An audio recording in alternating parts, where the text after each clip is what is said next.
Baik, menjelang sidang khas Parlimen bakal diadakan selama 5 hari bermula 26 hingga 29 Julai dan 2 Ogos ini, ia perlu menjadi wadah terbaik ke semua ahli Parlimen untuk bersama kerajaan dalam menangani wabak COVID-19 yang masih dilihat belum reda. Buat pertama kali juga untuk tahun ini, ahli Parlimen akan berkumpul untuk membawakan beberapa perkara berkaitan proklamasi darurat dan langkah-langkah kerajaan dalam menangani pandemik COVID-19.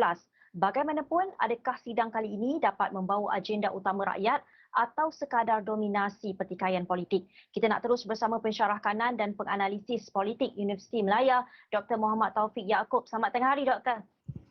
Selamat tengah hari. Okey, Doktor. Pertama sekali, tempoh masa yang diberikan masih menjadi pertikaian ahli-ahli parlimen, terutamanya dari blok pembangkang. Pandangan Doktor mengenai tempoh masa yang diberikan? Saya melihat bahawa tempoh yang telah diperuntukkan mulai esok merupakan tempoh yang cukup sesuai ketika negara berhadapan dengan wabak COVID-19. Jadi tidak perlulah tempoh yang cukup panjang. Kalau selepas ini kita berjaya tangani wabak COVID-19, maka bersidanglah sehingga malam pun tak ada masalah. Tetapi apa yang didakwa, disuarakan dan dikritik oleh beberapa ahli parlimen khususnya daripada pembangkang ini memperlihatkan bahawa mereka sebenarnya telah tersasar daripada tujuan dan matlamat sebenar untuk hadir sidang parlimen. Dalam tempoh yang cukup singkat ini, kita mendapat penjelasan yang cukup jelas dan terang daripada kerajaan dan ada perbahasan. Maka bagi saya inilah tempoh yang sebenarnya yang sesuai kepada ahli-ahli parlimen untuk mendengar penjelasan daripada kerajaan dan apa sahaja persoalan yang dimunculkan ketika sesi perbahasan itu boleh dijawab oleh kerajaan. Kalau nak bersidang dengan tempoh yang lama, buatlah persidangan yang lebih panjang selepas kita tangani wabak COVID-19. Itu yang saya nampak dalam tempoh yang akan datang. Baik, ramai yang memberi pandangan bahawa ini adalah satu sesi seperti sesi satu hala, penerangan oleh menteri-menteri disusuli dengan soalan. Namun, adakah itu memadai kerana kita jangkakan waktu yang ada tu mungkin terhad, Doktor?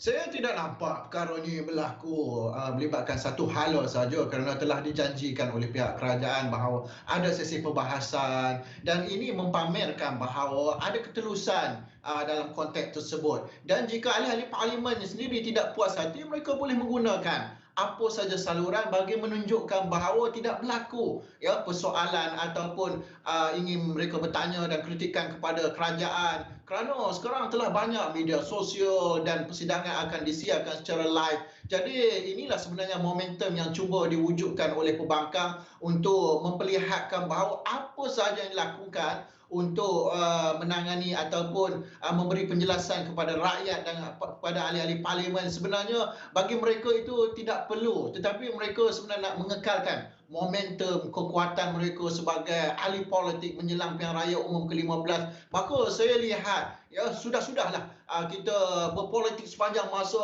rakyat letih. Rakyat melihat bahawa ahli-ahli parlimen kebanyakannya sekarang hanya pandai berpolitik tapi mereka sebenarnya tidak menunjukkan bahawa mereka seorang negarawan bagi membantu rakyat, bagi menunjukkan bahawa mereka lah sebenarnya juara dan hero kepada rakyat hari ini.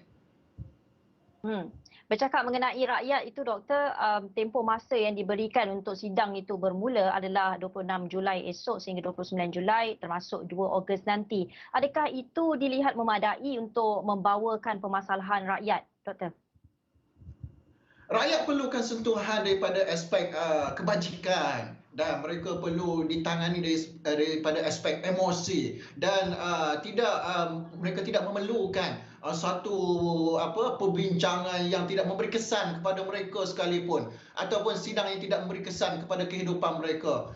Sekadar untuk kita mendapat penjelasan daripada kerajaan dan cadangan dibawa ke parlimen dan didengari oleh kedua-dua pihak dan akhirnya apabila selesai dengan sidang yang singkat ini, ahli-ahli parlimen perlu turun ke lapangan dan mereka perlu mendekati rakyat, membantu rakyat, bukan hanya duduk di tempat yang berhawa dingin hanya untuk mendapat keselesaan dan kemudiannya pulang tidak memberi kesan kepada rakyat. Rakyat memerlukan sentuhan daripada ahli-ahli parlimen, daripada kerajaan, daripada pembangkang untuk mereka teruskan hidup dalam keadaan yang cukup sukar. Ini sebenarnya yang diperlukan oleh rakyat. Rakyat tidak mahu mendengar ahli-ahli parlimen bergaduh di parlimen dan bercakap tentang soal-soal yang tidak perlu kepada mereka. Ini akan membuatkan rakyat itu merasa bosan dan semakin hari benci dan meluat kepada ahli-ahli politik yang berpolitik sepanjang masa di Malaysia.